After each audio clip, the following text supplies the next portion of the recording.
और इस बीच एक बड़ी खबर भोपाल से आपको बता दें कि मोहन कैबिनेट के कुछ मंत्रियों के नाम तय हो गए हैं। सूत्रों के हवाले से जानकारी यह मिल रही है कि मालिनी गौड़ को मंत्री बनाया जा सकता है, रमेश मेंदोला मंत्री बन सकते हैं, हरिशंकर खटीक बन सकते हैं मंत्री और प्रदीप लारिया का भी नाम चर्चा में है। इसके अलावा रीति पाठक, कृष्णा गौर, तुलसीराम सिलावट, विष्णु खत्री, प्रहलाद पटेल, राकेश सिंह पर मंथन जारी है।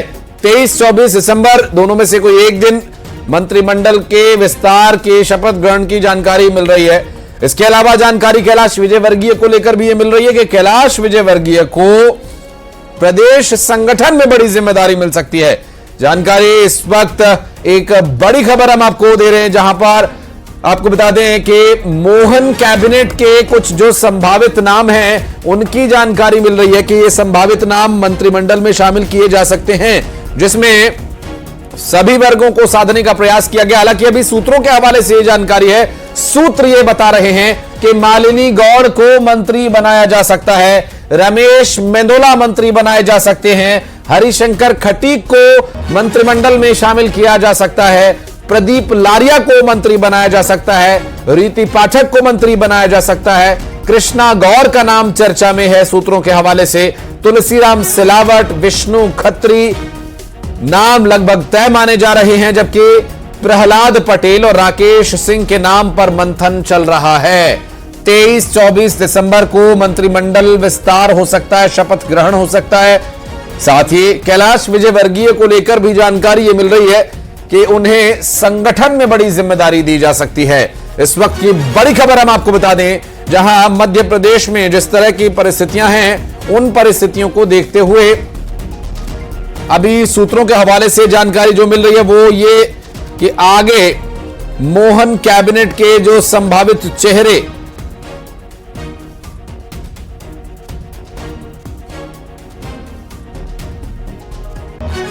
अब तक रहे हैं, उन संभावित चेहरों के बारे में अब कुछ स्थिति स्पष्ट होने लगी है, जिसमें तुलसीराम सिलावट, विष्णु खत्री, इसके अलावा कैलाश विजयवर्गीय के नाम पर भी कोई बड़ा फैसला लिया जा सकता है। इसकी जानकारी मिल रही है, चूंकि कैलाश विजयवर्गीय को प्रदेश में संगठन में बड़ी जिम्मेदारी दी जा सकती है, ऐसी जानकारी सूत्र दे रहे हैं। इसके अलावा अगर आधी आबादी की बात करें तो मालिनी गौड़ बनाई जा सकती हैं मंत्री। इसके अलावा रीति पाठक हैं, कृष्णा गौर हैं। और इस बारे में सूत्र क्या कह रहे हैं और कितने सूत्रों की ये जानकारी पुख्ता मानी जाए, इस पर शैलेंद्र भदौरिया से मोहर लगवाना जरूरी है। शैलेंद्र हमारे सहयोगी लगातार ग्राउंड में डटे हुए हैं। शैलेंद्र, जानकारी ये मिल रही है कि जो ये नाम चर्चा में चल रहे हैं ये लगभग फाइनल है, सूत्र बता रहे हैं ऐसा, और 23-24 तारीख में कोई एक दिन तय हो सकता है कि शपथ ग्रहण भी हो जाए। बिल्कुल, देखिए ये नाम इसलिए लगभग तय माने जा रहे हैं क्योंकि देखिए जिस तरीके से लगातार इस बात की चर्चा है कि जो लोग मंत्रिमंडल में पहले यानी 5वीं बार मध्य प्रदेश में बीजेपी की सरकार बनी है, 4 बार से जो लोग मंत्रिमंडल में रहे हैं उनको इस बार मंत्रिमंडल से बाहर रखा जा सकता है। तो ऐसे में अब नए जो चेहरे हैं, ये देखिए ये सब चेहरे जो है वो नाम है जो लगातार अपने अपने इलाकों में जीतते चले आ रहे हैं। तो ऐसे में इन नामों पर मोहर लगभग माना जा रहा है कि लग गई है। देखिए हरिशंकर खटीक है, वो बुंदेलखंड से आते हैं, प्रदीप लारिया बुंदेलखंड से आते हैं, सागर जिले से प्रदीप लारिया आते हैं। इसके अलावा रीति पाठक की बात करें तो बड़ा महिला चेहरा है, देखिए 2 बार सांसद रही है, बिंद से ये आती है। और ऐसे में अगर बात करें तो ये बहुत माना जा रहा है कि इनको मंत्रिमंडल में जगह मिलेगी। इसके अलावा रमेश मेंदोला कैलाश विजयवर्गीय एकदम खास माने जाते हैं, 4 बार से लगातार विधायक है, इस बार मध्य प्रदेश में सबसे बड़ी जीत दर्ज की है। अगर बात करें प्रद्युम्न सिंह तोमर, ज्योतिरादित्य सिंधिया के साथ पाला बदला था, मध्य प्रदेश सरकार के ऊर्जा मंत्री थे, चूंकि इस बार ग्वालियर चंबल संभाग में बड़ी संख्या में जो मंत्री थे उनकी हार हुई है, इसमें सबसे प्रबल दावेदार प्रद्युम्न सिंह तोमर को माना जा रहा है। और ग्वालियर चंबल संभाग से दूसरा नाम आता है ऐदल सिंह कंसाना, गुर्जर समुदाय से आते एक बड़ा नाम है ओबीसी के चेहरे के तौर पर। अगर बात करें वहीं मालवा निवाड़ में तो तुलसी सिलावट भी मध्य प्रदेश सरकार के जल संसाधन मंत्री रहे, सिंधिया के साथ कांग्रेस से बीजेपी आए थे तो उनका नाम है। अगर राजधानी भोपाल की बात करूं तो कृष्णा गौर बाबूलाल गौर की बहू है, लगातार विधायक है, लंबे अंतर से जीतती है, इस बार भी 1 लाख अधिक वोटों से जीती है। विष्णु खत्री राजधानी भोपाल के जो बैरसिया सीट है वहां से आते हैं, दलित चेहरा है, बड़ा चेहरा है, अभी तक मंत्री नहीं बनाया गया, 3 बार वो जीत कर आए हैं।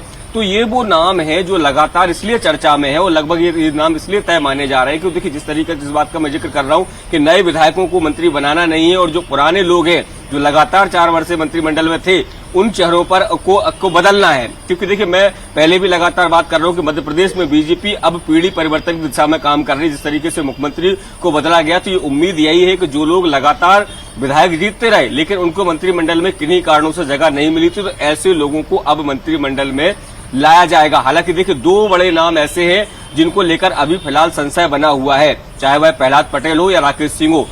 बेहद बड़े चेहरे हैं, सांसद रहे हैं लंबे समय तक, बड़ी महत्वपूर्ण भूमिका ये निभाते रहे।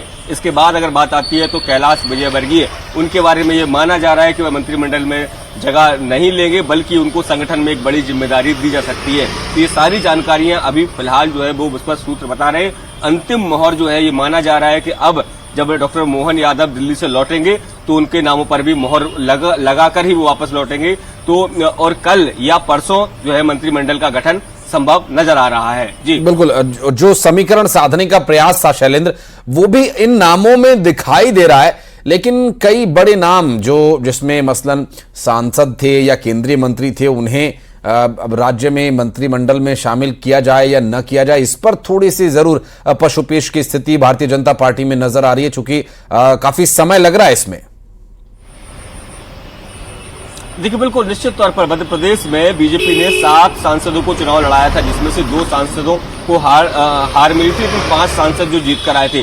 5 सांसद में से एक सांसद और पूर्व केंद्रीय मंत्री नरेंद्र सिंह तोमर को विधानसभा स्पीकर बनाया गया है, वो चुने गए हैं। इसके अलावा अगर बात करते हैं प्रहलाद पटेल भी काफी सीनियर सांसद है, केंद्र में मंत्री रहे हैं। राकेश सिंह लोकसभा में मुख्य सचेतक की भूमिका में रहे, लंबे समय से वो जीतते आ रहे हैं। कैलाश विजयवर्गीय देखिए विधायक लंबे समय रहे, महापौर रहे, तो उसके बाद अब राष्ट्रीय संगठन में भी वो तमाम जिम्मेदारियां संभालते रहे। बंगाल जैसे राज्य की उनको जिम्मेदारी रही है।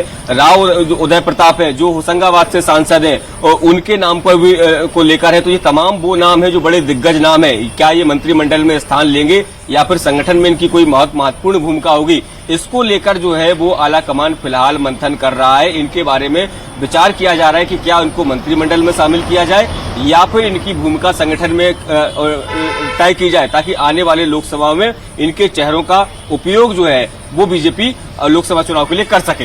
जी, और न सिर्फ बतौर प्रचारक बल्कि जिम्मेदारी भी इन चेहरों की तय की जा सकती है कि आपको ये क्षेत्र में जिम्मेदारी देखनी है। एक कार्यकर्ता के रूप में पार्टी ऐसे चेहरों का इस्तेमाल पहले भी करती आई है। बिल्कुल निश्चित तौर पर देखिए इस बार जिन लोगों को सांसदों को चुनाव लड़ाया गया था उसके पीछे की जो स्ट्रेटेजी थी वो यही थी कि वो अपने अपने इलाके में न केवल अपनी सीट जीत कर लाएंगे बल्कि उस अंचल में प्रभाव छोड़ेंगे। और देखने को भी मिला, देखिए अगर कैलाश विजयवर्गीय को चुनाव लड़ाया गया तो इंदौर की 9 से 9 सीटें जो है वो बीजेपी ने जीती। ग्वालियर चंबल संभाग में अगर नरेंद्र सिंह तोमर चुनाव लड़े तो 2018 के चुनाव में जहां महज 6 सीटें पर बीजेपी सिमट गई थी वहां अब 18 सीटें जो है वो बीजेपी को मिली है। बिंद में पहले से ज्यादा अच्छा परफॉर्म हुआ। बिंद से देखिए आप अगर बात करें तो रीति पाठक को वहां से चुनाव लड़ाया गया था तो पिछली बार 26 सीटें थी 30 में से, इस बार जो सीटें बढ़कर 28 हो गई हैं तो वहां पर सीटें बढ़ी है। महाकौशल में स्थितियां बदली है। देखिए महाकौशल से जो है राकेश सिंह को चुनाव लड़ाया गया था, उसके साथ ही नर्मदापुरम जो इलाका भी वो महाकौशल में आता तो होशंगाबाद से सांसद राव उदय प्रताप सिंह भी चुनाव लड़े थे। तो ये जो तमाम जो बड़े नाम हैं जिनको विधानसभा में उतारा गया था इसके पीछे स्ट्रेटेजी यही थी कि अपने अपने इलाकों में ये ज्यादा से ज्यादा सीटें जिताकर लाएं। और बीजेपी की जो रणनीति थी वो कामयाब भी रही और यही कारण है कि एक प्रचंड बहुमत की सरकार जो है मध्य प्रदेश में बनी है। तो ऐसे में इनकी आगे क्या भूमिका होनी है इसको लेकर लगातार चिंतन और मंथन का दौर जारी है। जी, जातिगत समीकरण के साथ साथ आधी आबादी को भी साधने का जो प्रयास भारतीय जनता पार्टी करती है वो उसमें दिखाई दे रहा। हालांकि ये नाम सूत्रों के हवाले से हैं शैलेंद्र, इन पर मुहर कब तक लगेगी, कब तक फाइनल होंगे, अभी इस बारे में कुछ नहीं कहा जा सकता। लेकिन मालिनी गौड़ और इसके अलावा रीति पाठक, कृष्णा गौर, ये सभी वो नाम हैं, अगर वो मंत्रिमंडल में शामिल होते हैं तो आधी आबादी का प्रतिनिधित्व भी इसमें दिखाई दे रहा है। बिल्कुल निश्चित तौर पर देखिए अगर मध्य प्रदेश की बात करूं तो 28 जो है वो महिला विधायक चुनाव जीतकर आई हैं। तो ऐसे में बड़ी संख्या जो है वो महिला विधायकों की है।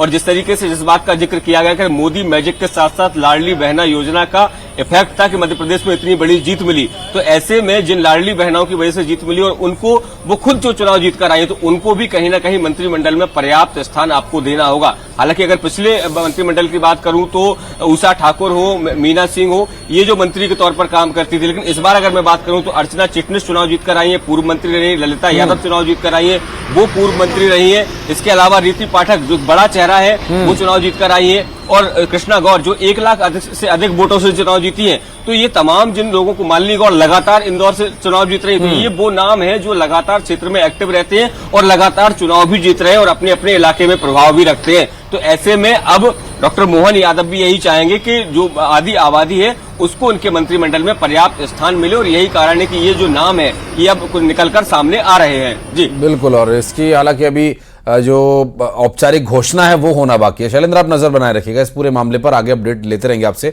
बहरहाल बहुत बहुत शुक्रिया आपका इस जानकारी के लिए।